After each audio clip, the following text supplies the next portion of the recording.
อย่าดูถูกตนเมื่อยามพลาด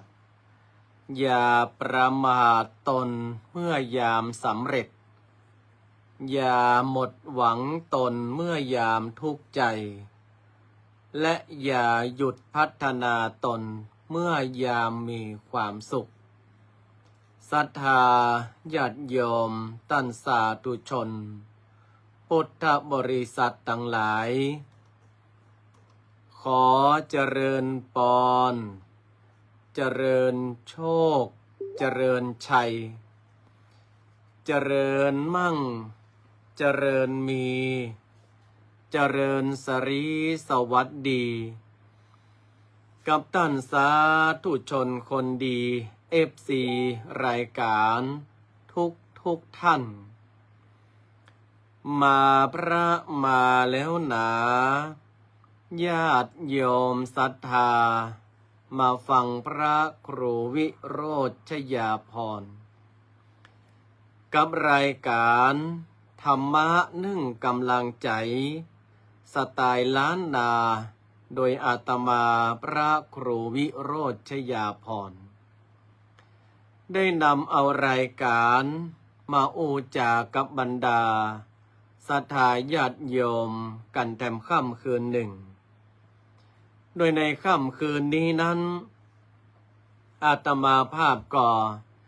จะได้อู้เรื่องราวต่างๆแล้วก็จะได้นำเสนอธรรมชาดกมาอู้มาจ๋าเพื่อศรัทธาญาติโยมท่านทั้งหลายได้ฟังแต่ก่อนอื่นนั้นต้องประชาสัมพันธ์ในงานบุญเรียกว่าเป็นบุญใหญ่ประจำปีของอาตมาภาพแถมบุญหนึ่งนั่นก็คือบุญของการประกอบพิธีไหว้สาบูรพาจารย์หรือว่าการไหว้ครูบาอาจารย์ในศิลปศาสตร์วิชาความรู้ในแขนงต่าง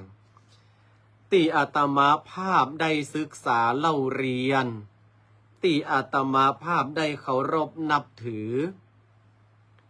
1 ปีก็จะมี1 ครั้งและในปีนี้นั้นก็กำหนดวันตรงกับวันเสาร์ที่27ในเดือนมิถุนายนโดยปีนี้ได้รับเมตตาธรรมจากหลวงพ่อเจ้าพระครูโสพลบุญโยภาสหรือว่าครูบาจงอุปละวันโนแห่งวัดศรีสว่างอำเภอหางดงจังหวัดเชียงใหม่เป็นองค์บรมครูเก้าในการที่จะมาเทศนาธรรมปารมีปัญจันทร์แล้วก็ย่อยกยังขันครูบาอาจารย์แล้วก็ได้รับเมตตาจากท่านพระครูบาน้อยแห่งวัดสรีดอนใจอำเภอฝางผู้เชี่ยวชาญในศาสตร์วิชาพรางาสูหรือว่าศาสตร์วิชาสายเมตตามหานิยมของตังพม่าไตใหญ่ซึ่งตังครูบาน้อยหรือว่าครูบานัดวัดสรีดอนใจนั้นอาตมาภาพนิมนต์เปิ้นได้7 ปี4 ปีแล้วไม่ใช่4 ปีแล้วเปิ้นก็ได้มาว่างปีนี้แล้วเปิ้นก็จะมาประกอบพิธีในสายพรางาสู่ท่านใดเป็นสายมูเตลูพรางาสู่ยาแดงหรือว่าเป็นสายที่เกี่ยวกับเมตตามหานิยมก็มากันได้ในวันเสาร์ที่27โดยงานของเฮานั้นเนี่ยก็จะมีเพียงแค่ครึ่งวันเท่าอันตั้งแต่9 โมงเช้าจนถึงบ่ายโมงก็สำเร็จเรียบร้อยแล้วก็ได้ตั้นพระครูปลัดชัยนรินทร์ชยวัฒนเมธีจากวัดดงละศรีอำเภอบ้านหงมาเป็นตนองค์การเจิญครูบาอาจารย์ แล้วท้ายสุดก็จะประกอบพิธีตาลโลงหรือว่าตาลล่องจำนวน9 แก่นโดย5 แก่นแรกจะตาลโดยได้รับเมตตาธรรมจากพระครูบาไกรราชรัตนวันโนอุโบสถดอนตองแฮมซีแก่นหลังได้รับเมตตาธรรมจากท่านพระครูประสิทธิ์วีรศาสตร์หมายความว่า5 แก่นจะเอาไปตาลวัดอุโบสถดอนตองแถม4 แก่นจะเอาไปตาลวัดหนองเกิดทั้ง2 วัด2 สถานที่นี้เนี่ยเปิ่นได้มีการบริจาคโลงศพเพื่อให้คนที่เปิ่นกำลังโศกเศร้าคนที่เปิ่นมีการสูญเสียโดยมันได้เลือกว่าจะทุกข์จะดีจะมีจะจนอย่างนี้บางคนก็บอกว่าศพนั้นเปิ่นมีเงินบ่จะตายท่านให้เปิ่นไปยะใดถ้าเฮามาบักมาเกณฑ์ว่าต้องทุกข์ต่ำย่ำย่าอย่างเดียวก็คนปีเปิ่นก็ตายเปิ่นก็โศกก็เศร้าเปิ่นก็เสียใจเหมือนกันฉะนั้น2 วัดนี้เนี่ยเปิ่นก็มาได้จำแนกแยกแจงว่าจะต้องทุกข์ต่ำย่ำดินเพียงแต่ว่าถ้ามีการตายเกิดขึ้นการพลัดพรากความเศร้าโศกเกิดขึ้น2 ที่นี้เปิ่นก็พร้อมที่จะบรรเทาความเศร้าโศกนั้นฉะนั้นอาตมาภาพก็จะได้ตาลโลงตาลล่อง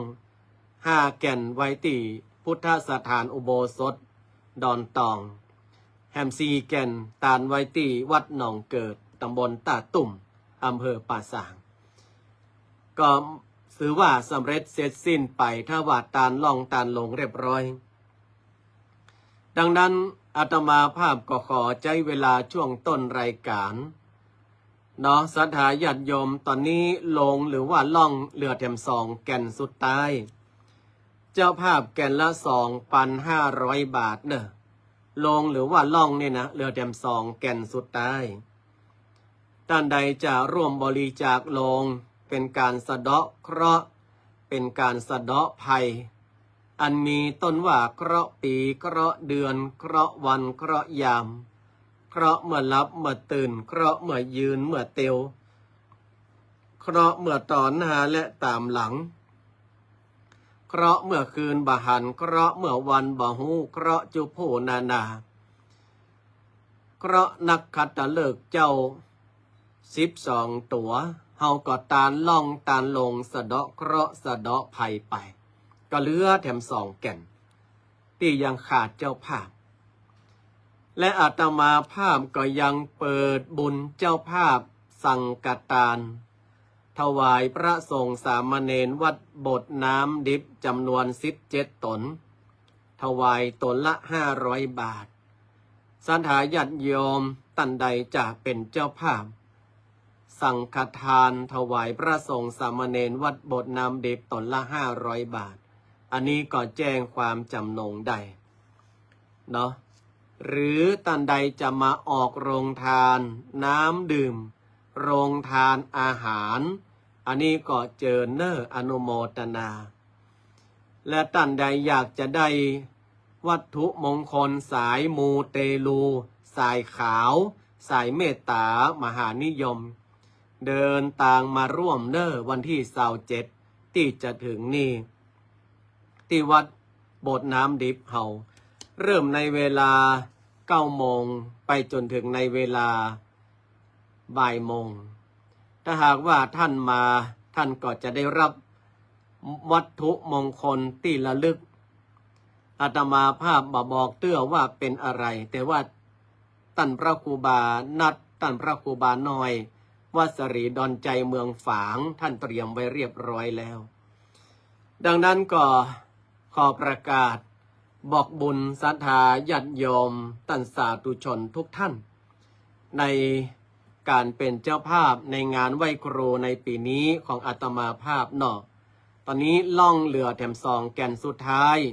ไผ่จะห่วมตาลล่องโดยอาตมาภาพสะเดาะเคราะห์สะเดาะโรคสะเดาะภัยก็เป็นเจ้าภาพร่วมกันได้แก่นละ 2,500 บาทเหลือ2 แก่นสุดท้าย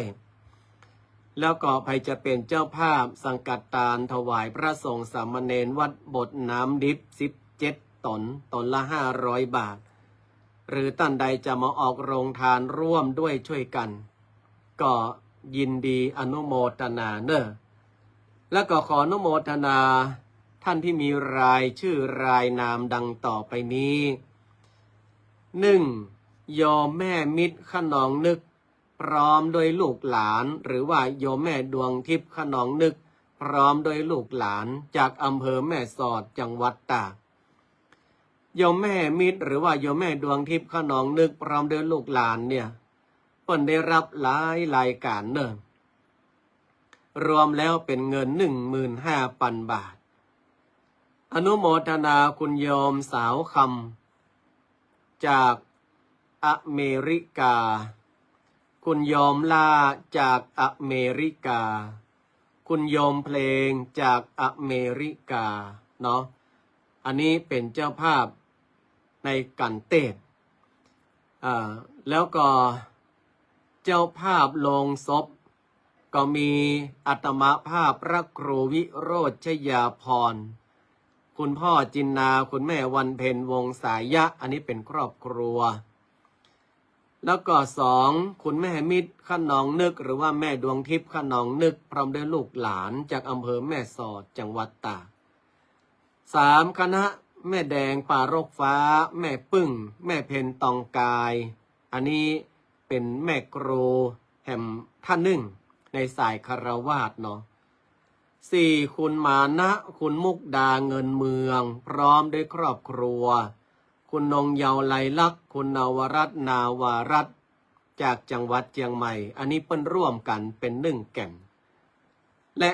5คุณโยมแม่สุคนบุญรอดชู1 แก่น6คุณหมอกำมลคุณโยมสุภัทราวีระอนันตวัฒน์และครอบครัวจากสมุทรปราการนี่เป็นเจ้าภาพลงศพ1 แก่น7หลวงพ่อตั้งพระครูสถิตธุราธร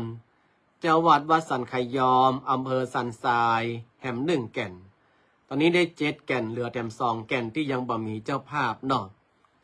และโยมแม่ดวงทิพย์หรือว่าแม่มิตรขนองนึกพร้อมด้วยลูกหลานก็ได้รับร่วมบุญเจ้าภาพเครื่องบวงสรวงชุดใหญ่ทำ5,000 บาทเจ้าภาพน้ำดื่มและโรงทานก็มีแม่อุบลชัยเมืองเลนอันนี้จากสันกำแพงโรงทานของโยมแม่ดวงทิพย์แม่มิตรขนองนึกพร้อมด้วยลูกหลานอันนี้ตังโยมพี่โอเนาะเปิ้นก็จะเอาเป็นโรงทานขนมจีนแล้วก็โยมแม่มิตรและลูกหลานเปิ้นร่วมน้ำดื่มแถม1,000 บาทและโรงทานที่3โยมพี่ไก่อันนี้เปิ้นมากับโยมพี่โอเนาะได้เอาโรงทานน้ำหวานมาแถม1 โรงทานที่ปวารณาเพิ่มเติมเนาะพี่หนานชัดชัยวงวิริยะเนาะ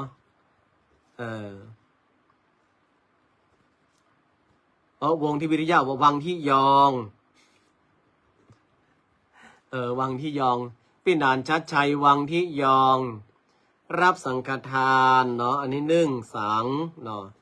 สังฆทาน1 ชุดตอนนี้สังฆทานก็เหลือ16 ชุดพี่หนานชัดชัยวังที่ยองพร้อมครอบครัวอันนี้รับสังฆทาน1 ชุด500 บาทอนุโมทนากับพี่หนานเด้อแล้วก็วันที่27ก็มาร่วมงานด้วยกันเนาะอาตมาภาพก็จะประกาศไปจะเนี่ยศรัทธาญาติโยมเนาะเพื่อที่จะบอกบุญศรัทธาเฮาตั้งหลายในงานวันที่27งานใหญ่ของอาตมาภาพไวยสาครูบาอาจารย์ทุกศาสตร์ทุกแขนงที่อาตมาภาพได้เล่าเรียนศึกษาได้เคารพนบนอบปูจาอันนี้ก็วันที่27วันเสาร์เนอะเอาละเอามาเข้าในสารธรรมประจำวันนี้กันตอนนี้ก็20:11ละวันนี้อาตมาภาพได้หันคราวอันเกิดขึ้นมากมายในสังคมปัจจุบันบางทีบางครั้งนะ มันก็ทำให้หลายๆคนนั้นมาเกินความนึกคิดว่าสังคมเฮามาเดียวเนี่ยมันเป็นจะไดข่าวแรกอาตมาภาพได้อ่านก็คือ น้องแตงปี่สาวตายทำไมปี่สาวถึงตายเพราะว่าโดนแตงไปกี่แผล40 แผลสถาญาติโยมแตงไป40 แผลโมโหปี่สาวเนาะคุณหมอชวีวันปันวารีเนาะ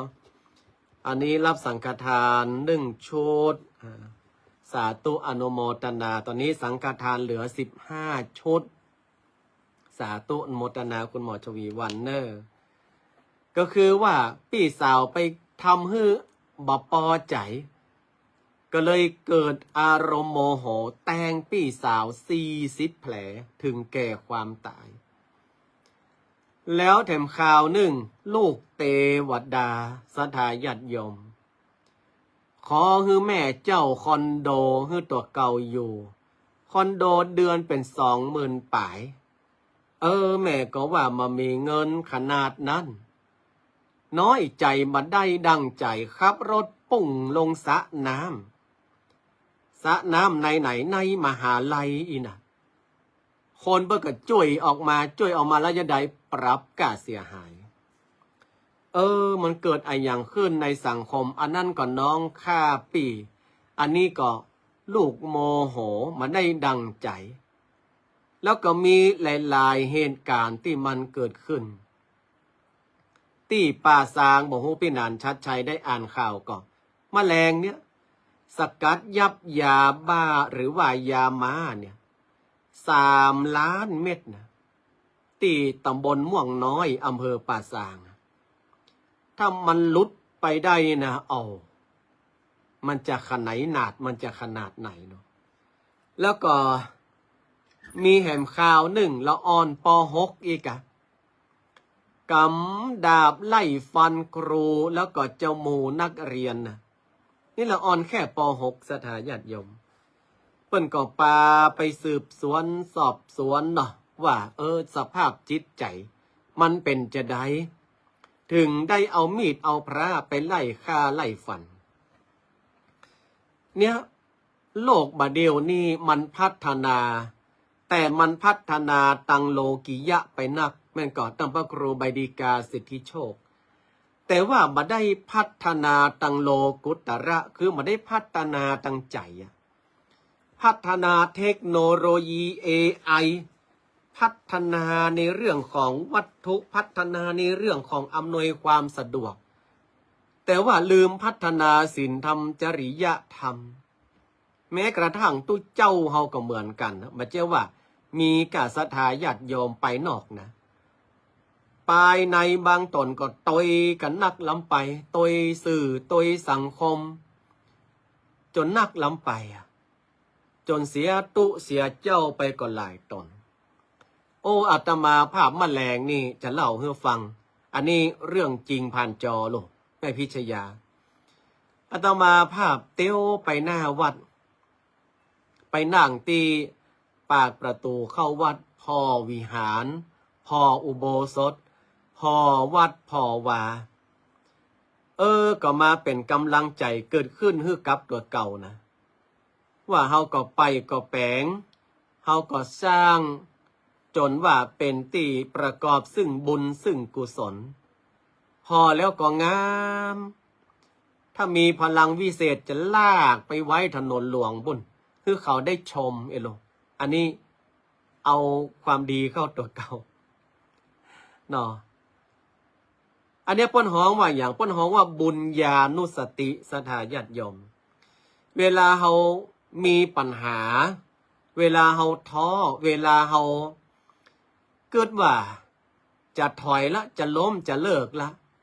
แต่เมื่อเขามาเกิดหาบุญญานุสติเนี่ยก็คือสิ่งดีๆที่เขาทำมันก็เกินกำลังแรงใจขึ้นมาศรัทธาญาติโยมที่กำลังมีปัญหากำลังท้อกำลังถอยอยู่ กึดเอาไปเตอะเกินคำว่าดีก็จังเตอะว่าเสอะก็จังเขา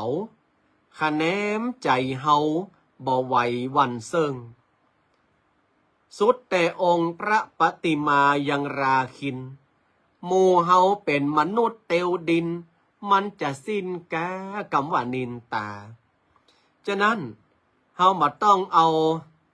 ความหวังความฝันหรือว่าเอาสิ่งที่เฮาทำแล้วมันเป็นสิ่งที่ดีที่งามไปแขวนไว้กับคนอื่นเพื่อนึกถึงบุญญานุสติไปเนี่ยโยมอามณัฐพลโยมแม่อบเชยหลวงอาชัยทั้ง3ท่านและก็ครอบครัวลุงป้าน้าอากัลยาณมิตรหลวงอาชัยนี่บอกกับอาตมาภาพตลอดว่าขอให้ท่านพระครูเนี่ยได้อยู่สั่งสอนศรัทธาเพื่อศรัทธาทำคุณงามความดีไปมาต้องซึกออกไปเนอะอาตมาภาพก็กราบหลวงอาชัยนะโยมอามใช่ไหมทุกวันนี้เวลาไหว้พระนะอาตมาภาพก็หันสมเด็จองค์ปฐมปางนิพพานเนาะที่โยมอามและคณะเอามาถวายแล้วก็มีพระแก้วมรกตแล้วก็โต๊ะหมู่บูชามันก็เป็นบุญญานุสติลูกเวลามีปัญหานะอาตมาภาพคิดถึงคำสอนหลวงอาชัยนะคุณโยมอามถึงหลวงอาชัยเนี่ยเปิ้นเป็นบุคคลที่มีความสว่างภายในภายนอกหลวงอาจจะได้ไม่มองเห็นเหมือนคนอื่นแต่ภายในหลวงอาชัยนั้นเนี่ยท่านสว่างฉะนั้นเมื่อบุญญานุสติมันเกิดเนี่ยเฮาก็เกินกำลังแรงใจเกิดพละกำลังเนี่ยคุณหมอชวีวันว่ามีศรัทธาต่างจังหวัดที่มาเห็นวัดแล้วบอกว่าวัดโบสถ์น้ำดิบนี่งามเนอะเจ้าแต่ว่าคุณหมออนุโมทนาเนอะเนี่ยโยมแม่ไหวพาพี่นีมาแล้ว Happy Birthday to you เนอะโยมแม่ไหวพาพี่นีเนอะวันนี้อาตมาภาพก็โอยปอนวันเกิดโยมแม่ไหวไปละให้แม่ไหวแข็งแรงเนอะแม่ไหวเนอะ130คนเนอะเนี่ยเมื่อเราเกิดกำลังแรงใจขึ้นมามันก็มีพละกำลังในการที่จะทำให้เรานั้นเพียรพยายามในการทำคุณงามความดี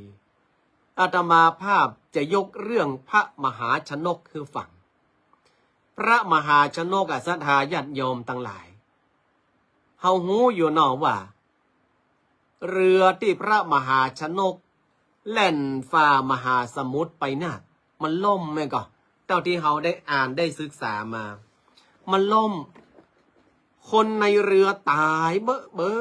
อเพราะว่าเป็นกลางมหาสมุทรแต่พระมหาชนกนั้นเป็นผู้ไม่ตื่นตกใจกลัวประการหนึ่งไปกินข้าวกินทั่วให้มันอิ่มแล้วเอาน้ำมันตาเนื้อตาตัวตะเกาให้ชุ่มพอเรือใกล้อับปางพระมหาชนกกระโดดนึกไกลที่สุดว่ายออกไปให้พ้นรัศมีที่ถ้าเรือมันจมแล้วมันจะเกิดน้ำดูดแล้วที่เอาน้ำมันทาตัวป้องกันสัตว์ร้ายที่จะมาทำร้ายตัวเก่ากินข้าวมันอิ่มเปื้อให้มีแหงพระมหาชนกว่ายน้ำนี่นะ7 วัน 7 คืน7 วัน 7 คืนแบบบยุทธ์พักเลยแม่นก็โยมก๊อฟตอนนี้โยมแม่ห้องสอนไว้อยู่ไหนเนาะอันนี้ตังโยมก๊อฟอย่างนะพรพิลากะ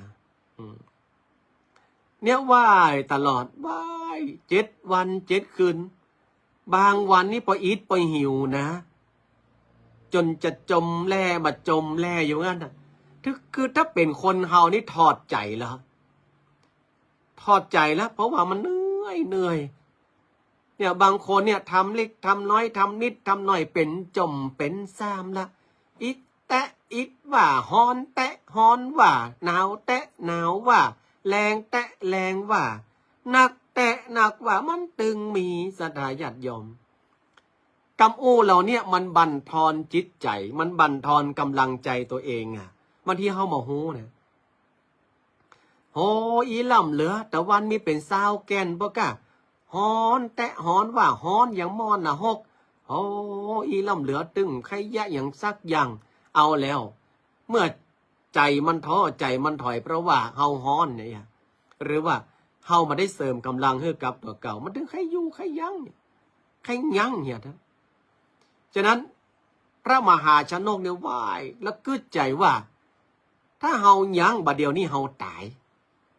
พระมหาชนกว่านะถ้าเฮายั้งบัดเดียวนี้เฮาตายแล้วมันป่วยการไออย่างที่เฮาว่ายน้ำมาเป็น7 วัน 7 คืนนะพระมหาชนกว่าเพื่อก็เลยตั้งมั่นบ้วนน้ำทะเลนี่นะเอาน้ำทะเลใส่เต็มปากบ้วนขว้างตุ้ยแล้วพระมหาชนกแงนขึ้นพอบนฟ้าแงนมองดูฟ้าเนี่ยหันพระจันทร์เต็มดวงวันนี้ขึ้น15 ค่ำพระมหาชนกเอาจิตเอาใจอรหังสมานะโมตัสสะพุทธังสรณังแล้วก็ปานาติปาตาอารัตนาอารัปนาว่าหับสินปวารณาสินตัวเก่าเรียบร้อยทำจิตให้มันต้อมมันใสแล้วอู้กับตัวเก่าว่าตราบใดที่เฮายังมีชีวิตอยู่เฮาจะบรรละความเพียรพยายามเฮาจะว่ายเอาจนมันวุบคำตี้ปอยนะคุณยอมพัดชนันยาราชเนาะเขาจะว่ายเอาจนมันยุบคำตี้ปนะว่าแล้วพระมหาชนกกับใจพลังว่ายไปแหมจนกระทั่งว่านางมณีเมขลาเพิ่นมาตรวจตราในท้องมหาสมุทรหันพระมหาชนกว่ายตุ๊บป่องอยู่กลางมหาสมุทรก็ว่ามนุษย์นี่มันยังมาขึ้นเหือดขึ้นอันอย่างมันยังมาว่ายอย่างนี้นางมณีเมขลาก็ลอยไปวิ่งอะนะแล้วไปถามว่าเจ้าชื่อหยังมนุษย์พระมหาชนกก็ตอบว่าเฮาชื่อพระมหาชนกแล้วเจ้ามาว่ายอย่างน้ำนี้เรือเฮาล่มเนี่ยพระมหาชนกตอบโต้กับนางมณีเมขลาอาตมาภาพอู้เหมือนว่ายอยู่ข้างพระมหาชนกแต่หูกุกรรมก็ให้ตัวเจ้านี่อย่างมันหลวก นางมณีเมขลาว่าแล้วว่ายมาไก่ละกะไก่บะหูนะแต่ข้าพเจ้าหูว่าข้าพเจ้าว่ายน้ำมาเนี่ยได้7 วัน 7 คืนแล้วอกเถอะกิโลนางมณีเมขลาตกใจมันจะตกใจอีแต่มาแต่บะหูเนอะเจ้าเนี่ยมนุษย์ว่ายน้ำมา7 วัน 7 คืนแม่นละและเจ้ามองหันฟังกะเจ้าถึงว่ายมาถึง7 วัน 7 คืนข้าพเจ้ายังบ่หันฟังสักวันเต้อนางมณีเมขลาก็แปลกใจกราบไหว้สาครับหลวงพ่อธรรมครูสาธุกิจจานันท์หลวงพ่อเจ้าคณะอำเภอดอยหล่อเจ้าอาวาสวัดบรมธาตุดอยน้อยพระธาตุดอยน้อย1,000 ปีเนาะสิ่งศักดิ์สิทธิ์กู้อำเภอดอยหล่อกราบไหว้สานะครับนางมณีเมขลาบอกว่าแล้วท่านมองไม่เห็นฝั่งแล้วท่านจะว่ายไปทำไมท่านจะว่ายไปทำไมพระมหาชนกบอกว่าความเพียรพยายามเต้าอันแม้ว่ายังบ่หันฟังแต่สักวันต้องสำเร็จถ้าเราละจากความเพียรพยายามไปเหี่ยแล้วเหมือนกับเฮาตายไปแล้วเกิงหนึ่งของชีวิตข้าพเจ้าจะว่ายไปตราบเต่าที่มีแหงไปจนถึงฝั่งจะขึ้นฝั่งไหนก็บอกว่าจะมาขึ้นตาไม้ขึ้นไปวัดพระธาตุดอยน้อยกราบหลวงพ่อธรรมครูสาธุกิจจานันท์พวกกะเนาะหรือว่าจะไปขึ้นป่าเดือพวกกะสารปีพวกกะ ก็จะไหว้ไปจากนั้นนะนางมณีเมฆขลาก็หันว่าพระมหาชนกอูแล้วก็อีดหน้าเปิดหน้าจางไปแล้วก็ปุ่นห่างไกลฟังเสียเหลือเกินนางมณีเมฆขลาบอกว่ามนุษย์เจ้านี่เป็นบุคคลที่สุดยอดแห่งความเพียรเนอเจ้าเอากำลังมาจากไหนพระมหาชนกจี้ตังในว่าข้าพระเจ้าเอากำลังมาจากใจข้าพระเจ้านี่ก็ถ้าบอกเอากำลังมาจากใจนี่จะเอากำลังใจมาจากไหนน้ำก็กินมาใจได้หรอมันเกมใครเคยไปทะเลแล้วกินน้ำห้องแม่หลวงเบญจวรรณลองกินน้ำทะเลหรือยังไปเขาแล้วอาตมาภาพก็มาลองกินด้วยนะจะลองกินก็ลงไปบ่ได้อ่ะเพราะว่าอาตมาภาพกวนน้ำถ้ามันปัดบ่มมานี่ใจหายล่ะแต่มันเกมกินมาได้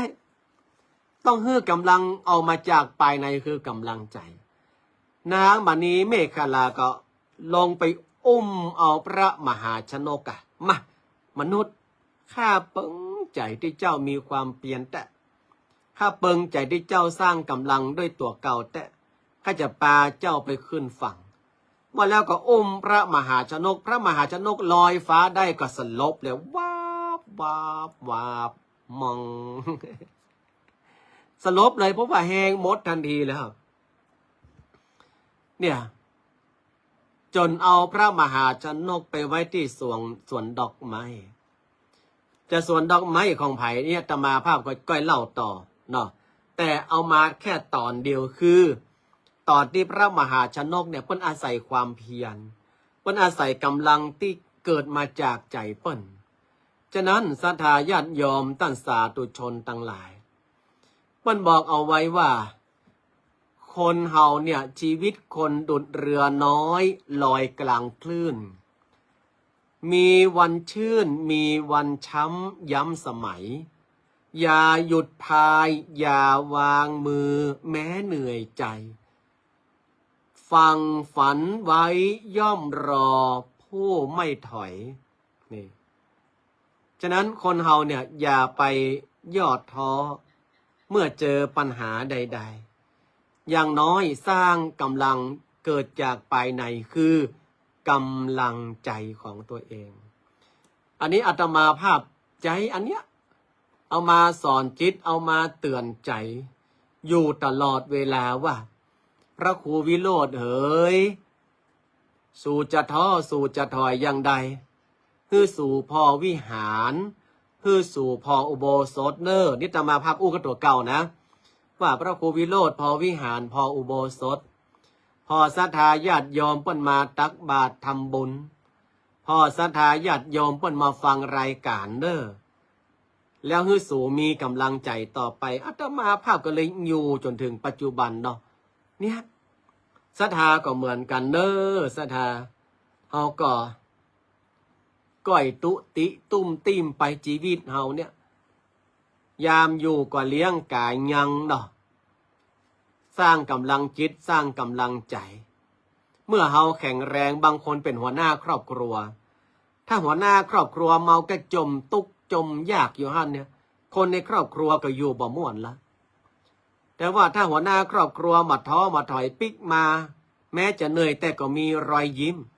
คนในครอบครัวก็ม่วนเฮาสังเกตถ้าปิ๊กเข้ามาเป็นหน้าโจปกคกนี่นะเอาแล้วเป็นลูกเป็นเต้าเป็นหลานต่างก็บักให้เข้าใกล้แล้วยิ้มอาตมาภาพมีลูกมีเต้า10 ปลายคน10 ปลายตนอาตมาภาพนี่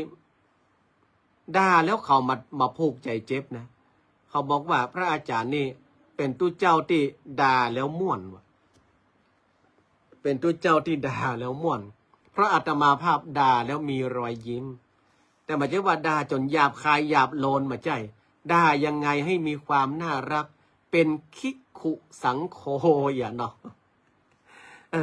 อันนี้ก็ฝากศรัทธาญาติโยมเนอะในเรื่องของกำลังแรงใจสร้างได้ด้วยตัวเองทำให้เรานั้นเกิดความสุขได้ด้วยตัวเองนี่ฝากเอาไว้ในค่ำคืนนี้เนาะแล้วก็ฝากบุญเอาไว้ตัวเนอศรัทธาญาติโยมทั้งหลาย ช่วยกันเป็นสะพานบุญไปตามที่อาตมาภาพได้ประกาศบอกบุญไปแล้วสำหรับค่ำคืนนี้ขอนำรายการจากลากันไปก่อนนอวันพรุ่งนี้ก็มาพบกับรายการเวลาเดิมเนอ1:50 ถึง 2:30โดยประมาณสำหรับวันนี้รับเป็นสุขตื่นเป็นสุขทุกท่านบุญรักษา